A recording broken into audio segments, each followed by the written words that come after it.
премногу го сакам животот. Се нешто може да ми се случи попатно, но јас ќе го живеам со страст. Ова си го кажав кратко време по излегувањето од одделението за психијатрија. Не, сопатнику, ништо погрешно не си прочитал. Токму така беше. А и сега ќе го кажам истото, па и утре и секој нареден ден. Од секога живеам облеан со длабочината на изворите што раѓаат поттик, кон светлина без крај, за насмевка со сјај. А човек ништо не може сам. Многумина биле и се мојот ветер во грб. И тоа на својствен начин само за нив. Знаат тие да ја разгорат оваа животна страст, успеваат да го расцутат срцево кое секогаш шепоти силно: ти благодарам, животе мој.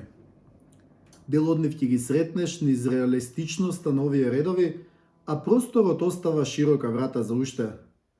Сега подготви се да нурнеш длабоко, да дишеш во ритамот на моето срцебиење, да уживаш во шареноликиот пејсаж на душава. Ти се обраќам со сопатнику, затоа што така те доживувам во секоја смисла. И ти и јас еве сме, живееме, сопатници сме на овој свет.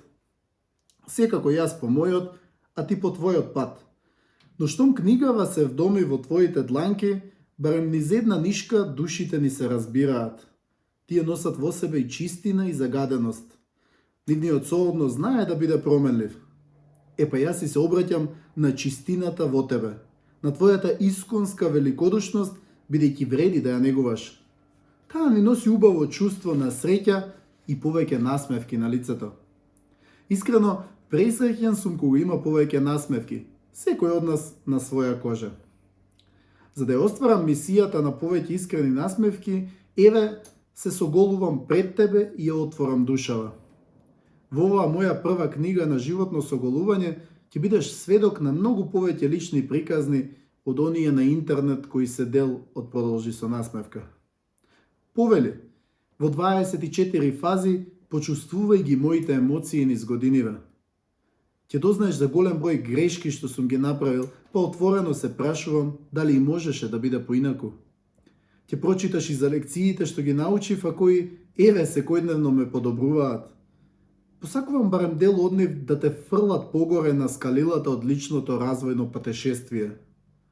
Согледај што ти е применливо, а што не е. Одговорот секогаш е твој. Прашањата го разбиструваат видикот, за да можеш ти самиот, како низ перископ, со зеницата на окото да го спознаеш крикот и однатре и однадвор. Почувствувај го. Ја почитувам таа твоја уникатност. И книгава нека ти биде прирака во секој миг.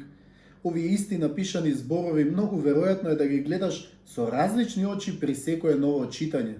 Разбирливо е. Со нови изминати 24 часа ќе имаш поголемо животно искуство, ќе изгледаш позрело. А некогаш нам, на луѓето, ни е потребно само малку, само една искра. Да ти каже само една реченица некој што ја поминал таа животна сцена или пак слична на неа. Да ти каже како паталец, како постар брат. Само да имаше порано кој да ми каже и мене.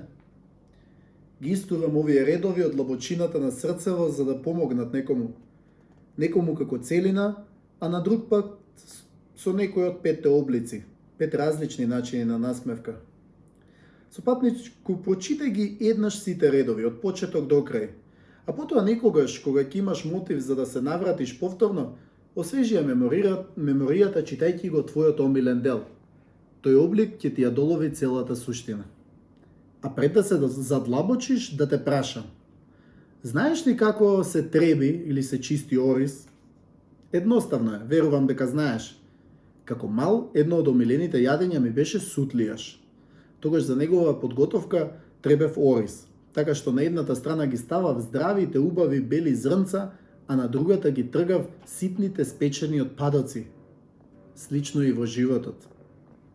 На една сесија Лина, токму преку оризот, пластично ми представи дека психолог е оној кој се фокусира на белите убави зрнца и се грижи за нивното растење, разубавување. А психијатарот е оној кој се фокусира на уништување на ситните спечени отпадоци за да не ги загадуваат мислите. Сопатнику, Јас не сум ниту едното, ниту другото. Само ти отворам душа и срце целосно, како постар брат. Некој кој не само што не се срами, ниту плаши да зборува гласно за менталното здравје, туку буквално те пушта во внатрешноста, длабоко во својата срцевина. Те пушта длабоко.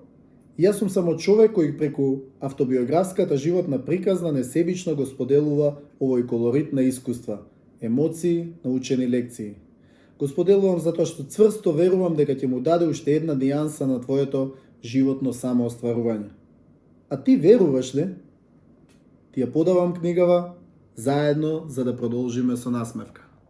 Те чекам да дочиташ или овој пат да дослушаш.